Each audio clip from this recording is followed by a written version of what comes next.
É o Evangelho segundo Jesus, segundo o Filho do Homem, o Homo Ômega, aquele que é o sentido e o significado da nossa existência.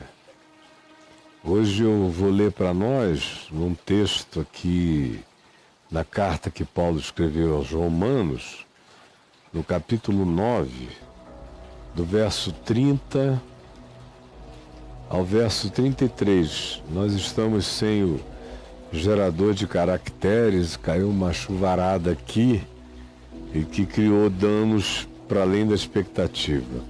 Mas a gente está aqui, perseverantemente. Então é Romanos, no capítulo 9, do verso 30 ao verso 33. Onde Paulo diz o seguinte: que diremos, pois? Ele está falando da soberania de Deus, o fato de que não há nada apanhando Deus de surpresa. É um assunto que está para além, a meu ver, da praticidade imediata. E então ele inicia essa sequência desse mesmo tema anterior e diz: que diremos, pois? Ou seja, se é assim, se não há surpresas para Deus na existência, que diremos? Diremos o seguinte, que a resposta que Deus recebe na história humana não é uma surpresa para Deus, nem o fato que os gentios, os pagãos, eu sou um gentio. Gentil é todo aquele que não é judeu na linguagem aqui do Velho e do Novo Testamento. Os gentios, os outros povos, os que não são judeus como eu. Diremos que os que não são judeus, o resto da humanidade, a maioria esmagadora, que não buscava Deus,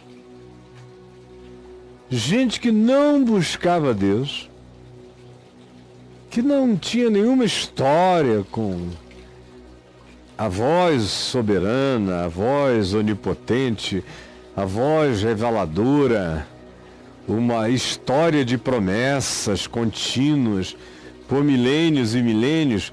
Esse mesmo povo que não buscava, que não imaginavam a existência do significado de justificação, de que o Deus soberano pudesse imputar, atribuir aos seres humanos perdão, graça, misericórdia unilateralmente, porque Ele é soberano. Ele amou a Jacó e aborreceu a Esaú. Ele endureceu o coração de Faraó para o seu nome ser glorificado na saída do povo de Israel do Êxodo. Ou seja, os gentios que não tinham essa história, nem essa suspeita, nenhuma expectativa de andar por fé, de serem conduzidos por fé, vieram, todavia, alcançar o que não buscavam. Vieram e alcançaram o que não buscavam, foram surpreendidos pelo amor, surpreendidos pela graça, surpreendidos pela alegria, surpreendidos pela palavra da revelação que decorre da fé. Esses que não buscavam nada, que não sabiam de nada, que não confessavam nada, que não criam em nada, foram justamente aqueles que vieram a ser alcançados, justificados e obtiveram relação, experiência e pacificação com Deus por meio da fé. Eles não tinham nada, eles só tiveram fé. Não tinha nenhuma história. Muitos deles não eram semitas, muito menos hebreus. Nada souberam de Abraão, nem no êxodo de Israel do Egito. Não tiveram advertências proféticas no curso de séculos e séculos. Não receberam pedagogias poderosas como exílios, durante os quais a voz de Deus se intensificava pela fala dos profetas, mesmo no exílio, ou advertindo acerca dele, ou posteriormente a ele. Sim, os gentios não tiveram nada disso. Tudo isso estava acontecendo na particularidade de Israel, enquanto o mundo inteiro não tinha a menor ideia de nada disso. E os que sabiam não achavam importante. Mas justamente esses, que quando sabiam não achavam importante, e que existiram numa longa sucessão histórica e generacional, sem se preocuparem com nenhuma dessas coisas, encontraram o que não procuravam. Foram surpreendidos pela alegria do amor de Deus. Isso, no entanto, aconteceu-lhes como resultado da fé. O que Paulo está dizendo é que essa fé pode nascer no coração de qualquer pessoa sem história. Que essa fé não tem absolutamente nada a ver com um acumulado informativo. E que essa fé frequentemente, preferencialmente, desabrocha melhor no coração daquele que não tem a pretensão de ter recebido nenhum tipo de informação. É isso que eu estou dizendo, Paulo diz. Que os gentios que não buscavam a justificação vieram a alcançá-la, todavia, não através de justiça própria, não através da obediência meticulosa a leis, a regimentos, a preceitos, a ritos, a liturgias, a dias de culto, a santificações que decorressem da aspersão simbólica de sangue, ou de batismos purificatórios, de limpezas variadas para se apresentarem diante de Deus com a suposta consciência da vontade de Deus para eles. Os gentios que não sabiam nada disso encontraram o que os judeus nunca encontraram, porque os judeus confiavam na sua justiça própria, na sua informação, no que eles acreditavam que decorria do seu pedigree, da sua genealogia, dos seus antecessores.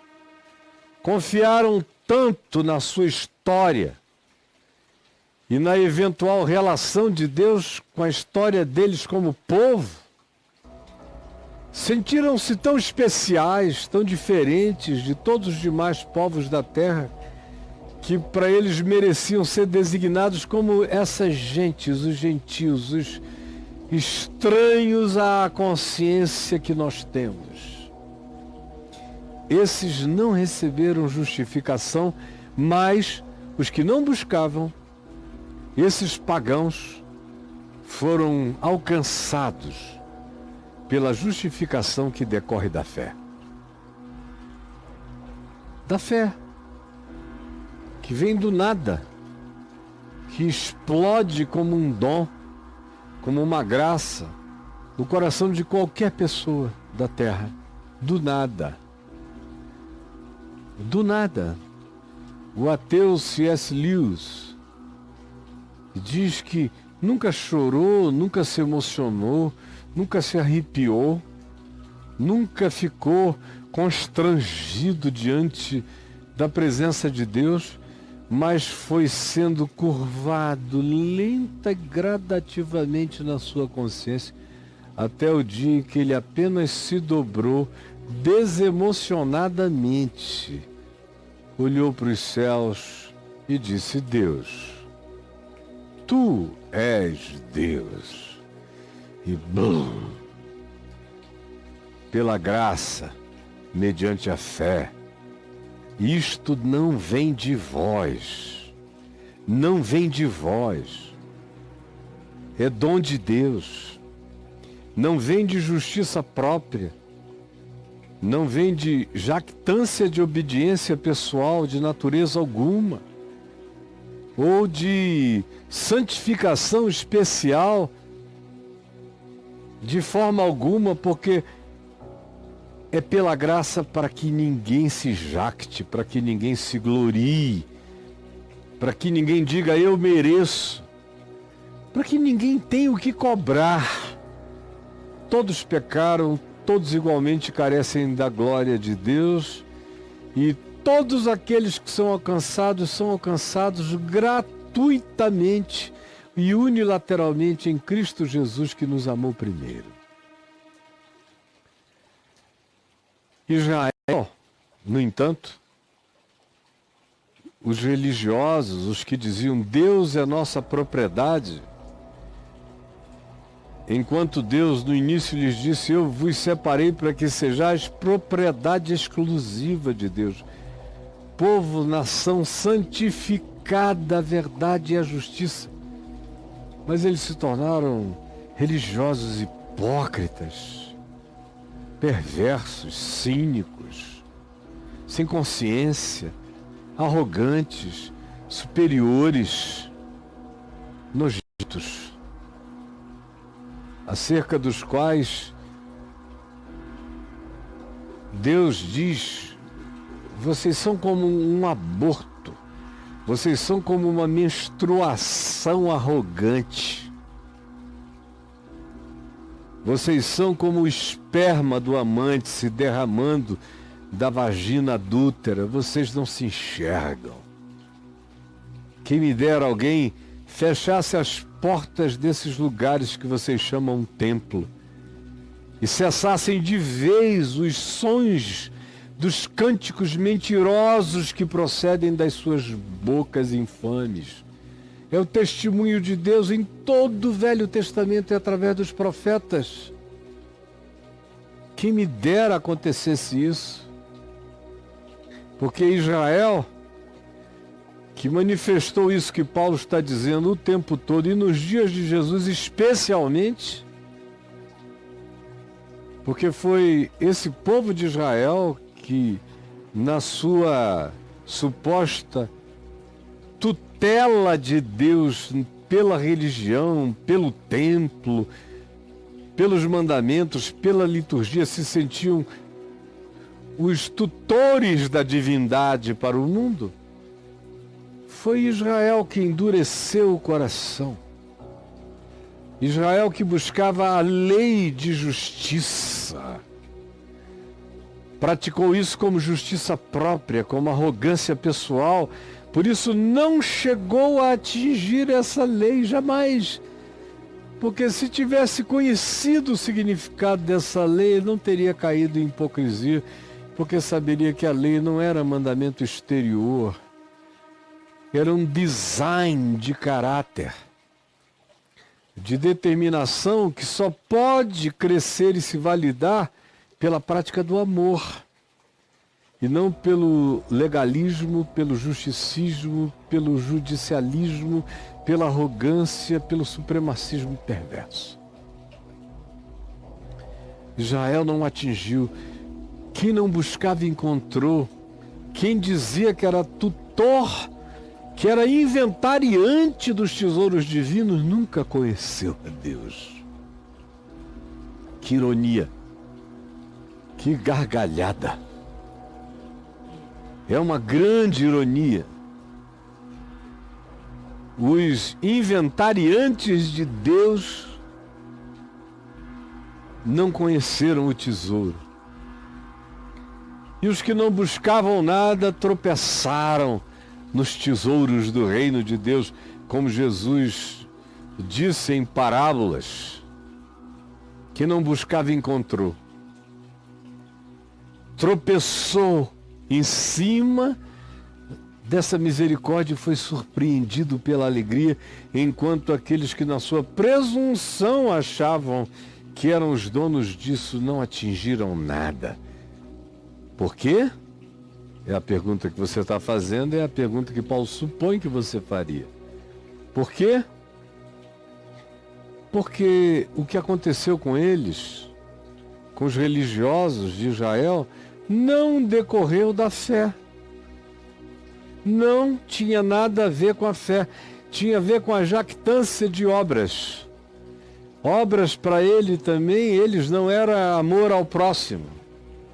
Obras para eles era contribuir com o gasofilácio, era dinheiro para fazer manutenção de templo, era dinheiro para aquisição de novos espaços, era dinheiro para manutenção cheia de gordura, de prosperidade na vida dos apóstolos, dos sacerdotes.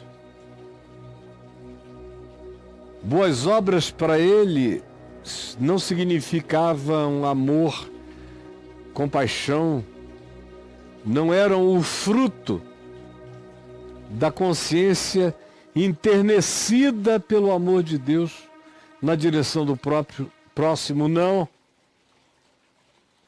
As boas obras para eles decorriam das liturgias, dos compromissos de barganha com Deus e com as exterioridades, com a tentativa de, no mundo exterior, serem pessoas ilibadas, ou seja, como Jesus os chamou de sepulcros caiados, pintados com cal branco pelo lado de fora, enquanto do lado de dentro estavam tomados de todo tipo de putrefação. Porque a arrogância da justiça própria produz putrefação no caráter.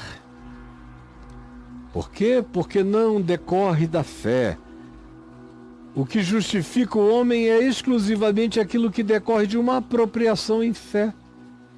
E que não se estriba nem se arroga a apresentar nenhum tipo de prerrogativa diante de Deus que derive-se das exterioridades do mandamento moral, ou da percepção ou do aplauso dos demais em razão das nossas modas religiosas. Israel não alcançou a justificação porque não decorreu da fé e sim das obras. Portanto, eles tropeçaram na pedra de tropeço. É uma sutileza. É Deus falando, a lei é justa, santa e boa, vem de Deus. Mas quem quer que tente se justificar diante de Deus pela lei, tropeça. Como está escrito: eis que ponho em Sião, que é uma designação arquetípica para a fé que era praticada e cultuada especialmente em Jerusalém, em Sião. Eis que ponho em Sião uma pedra de tropeço. Eis que ponho em Sião uma rocha de escândalo. Aquele que nela crê não será confundido, mas aquele que nela não crê tropeçará. Aí vêm os religiosos agarrados à lei de Moisés, com pretensões de superioridade contra os demais homens, e aquilo que seria a lei do mandamento para a vida se lhes tornou no mandamento para a morte. Eles tropeçaram na pedra de tropeço, porque só não tropeça nessa pedra que foi colocada no coração da revelação de Israel e de Sião, só não tropeça aquele que crê. Quem não crê, tropeça. Jesus disse, Paulo disse, vários disseram que Jesus é essa pedra de tropeço, colocada no coração de Sião, no coração da religião, no coração de Israel. Quem não crê que é dela que vem a nossa justificação, mas ao contrário se arroga a passar por cima dela para desenhar seu próprio caminho, para esses ela é pedra de tropeço e é a rocha dos escândalos. Como se vê hoje aqui entre nós, nesse Israel religioso que nos cerca, no ocidente da terra, de gentios que se esqueceram que são gentios e começaram a querer viver como judeus, se gloriando na lei, e que tropeçam agora, hoje, aqui, nesta geração. Os judeus brasileiros, os judeus americanos, os judeus latino-americanos, que não são judeus da descendência de Abraão, são judeus da presunção dos fariseus. São judeus segundo a religião que matou Jesus. Segundo a arrogância teológica e moral dos que não conseguiram conviver com o Filho do Homem, porque ele se lhes tornou insuportável. Pedra de tropeço foi Jesus para eles. Rocha de escândalo foi Jesus para eles então, e Jesus tem se tornado para esta geração de gentios sofrendo do surto da arrogância, do Israel endurecido, que não se quebrantou diante da palavra da fé, mas quis se justificar pela autojustificação na lei, e tropeçou em Cristo, e se escandalizou de Jesus e do Evangelho. É o que Paulo está dizendo. Continua tropeçando em Cristo e se escandalizando de Jesus e do Evangelho. Só que a situação piorou muito. Os que deveriam ser cristãos, porque dizem que creem em Jesus no resto do planeta, os chamados gentios, se tornaram judeus fariseus da antiguidade. Eles não matam Jesus hoje porque Jesus não está fisicamente aqui para ser matado, mas eles matam todo dia o Evangelho. Rasgam a boa nova. Liquidam o testamento que nos foi garantido nessa nova aliança da fé, da graça, do que Jesus disse: está pago, está consumado. Assim como os de Israel no passado não quiseram e tropeçaram e se escandalizaram, e os entes superiores da religião foram os mais chocados e escandalizados, e os que mais blasfemaram, e os que decidiram matar, assim também entre nós. Entre esses gentios de arroto, e que, na sua arrogância, são como os fariseus contemporâneos. Eles não vão erguer uma cruz na Praça dos Três Poderes, eles só rasgam o Evangelho o tempo todo. Eles, os pastores, os sacerdotes e o povo foi tão perturbadamente pervertido contra Jesus e o Evangelho, que toda vez que se anuncia De maneira pura e simples, Jesus e o Evangelho, eles tropeçam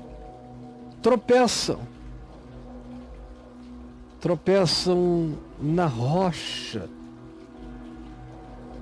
do escândalo. Se escandalizam, se chocam. As coisas mais simples de Jesus se tornaram perturbação para o espírito do farisaísmo e da religião dos saduceus, dos capitães do templo, e que são os mesmos que incitaram tudo e todos para matarem a Jesus, são os que hoje incitam tudo e todos para liquidarem com a palavra da graça, com a mensagem do Evangelho que decorre da fé e que justifica e pacifica o coração. Olha, é muito raro eu ver alguém que esteja confiando tão somente e exclusivamente em Jesus. É uma raridade. A maioria das pessoas confia em Jesus por causa da igreja, confia em Jesus por causa de algum líder que promete coisas, diz que crê em Jesus sem ter conhecimento nenhum de Jesus. Se você dissesse assim: Marcelo veio ao mundo e nasceu de uma virgem na plenitude dos tempos, e colocasse com o nome de Marcelo a vida de Jesus, a história de Jesus, o amor dele, os gestos dele, as ações dele, as escolhas dele, as opções dele, e depois se o levasse a um lugar de execução, a maioria do povo cristão ia dizer: bem feito, Marcelo, quem mandou? Quem mandou ficar querendo salvar bandido? Quem mandou ficar acolhendo prostituta? Quem mandou não fazer acepção de pessoas? Quem mandou ser ingênuo, Marcelo? E se você dissesse que ele tinha ressuscitado de entre os mortos, você ia dizer: não, não existe ressurreição dos mortos para nenhum Marcelo. Só existe ressurreição dos mortos para alguém que tem o nome Jesus. Porque na realidade tanto faz como tanto fez, Jesus é só um apelido do capricho do freguês. Tropeçaram. Você tropeçou. Milhões estão tropeçando agora, nesse instante. O que você chama de cristianismo na Terra não fez outra coisa nesses últimos 1.700 anos do que tropeçar na pedra de tropeço, na rocha do escândalo. Aquele, porém, que nela crê, que crê nessa rocha, que Jesus disse que é o Evangelho.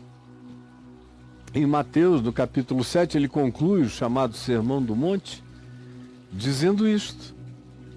Essas palavras que eu estou dizendo, esse significado do que seja ser feliz, das bem-aventuranças, de qual é o sentido da vida, que é dar gosto à existência, preservar o mundo como um sal, ser uma luz de bondade, de justiça e de verdade, de boas obras, que incitem a sociedade humana a glorificar o vosso Pai Celeste.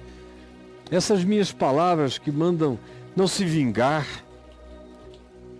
antes amar o inimigo, orar pelos que nos perseguem, não julgar a ninguém, não declarar juízo final sobre ninguém nem contra ninguém.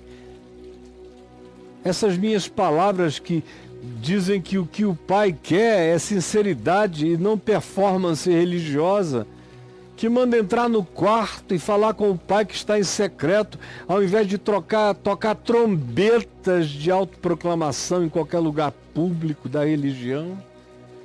Essas minhas palavras que chamam para a sinceridade do coração, para o perdão, perdão todo dia, perdão o tempo todo, que buscam o reino de Deus, que não andam para o consumo de bens e propriedades, Essas minhas palavras que ensinam a não viver ansioso de coisa alguma. Antes, com confiança do Pai. Essa psicologia do cotidiano que diz, basta cada dia o seu próprio mal, não andem ansiosos, resolvam o que existe para hoje. E confiem e sigam, porque o vosso Pai Celeste vos sustentará. Essas minhas palavras que dizem para vocês não ficarem impressionados com exterioridades, nem com milagres, nem com profecias, nem com performances, nem com demonstrações, mas ao contrário, discernam a vida pelo fruto daquele que o produz, fruto de bondade, verdade, justiça, fidelidade, porque esses são aqueles que de fato andam com Deus. Não se impressionem com os que praticam iniquidade e usam de qualquer que seja o poder, ainda que paranormal ou espiritual, de qualquer natureza. Eles não procedem de Deus, porque Deus é amor. Quem não ama não é de Deus.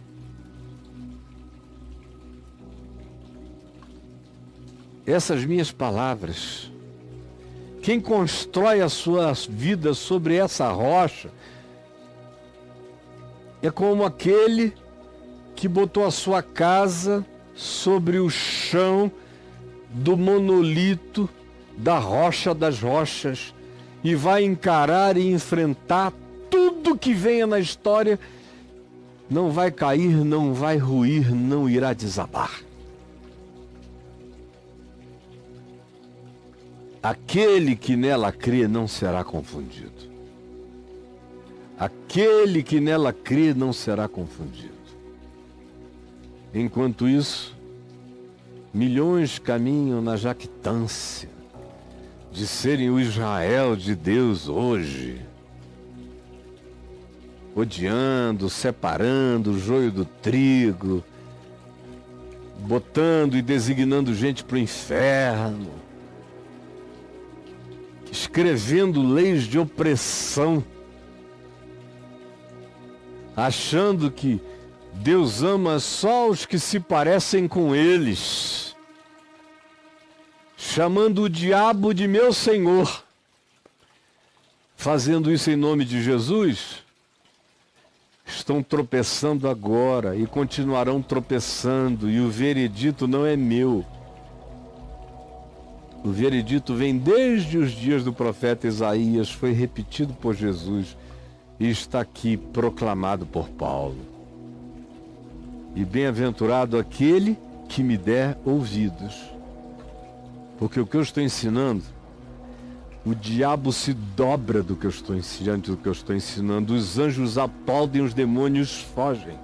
O que eu estou ensinando é o Evangelho eterno de Jesus. E você pode tentar negar, mas o teu coração vai ser perseguido para sempre. Porque você está tentando rejeitar. Por alguma razão, não gosta do tamanho do meu cabelo, da minha cara, de qualquer outra coisa, é problema seu. Aqui, ó, o que sai daqui continua a ser verdade insofismável, irretorquível do Evangelho de Jesus. Você sabe disso. E o meu coração está cheio dessa convicção. Jesus é minha rocha. Não há nele para mim nenhum tropeço.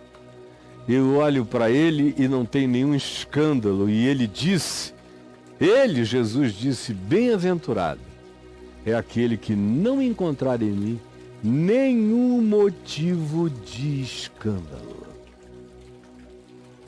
Você anda escandalizado com o Evangelho.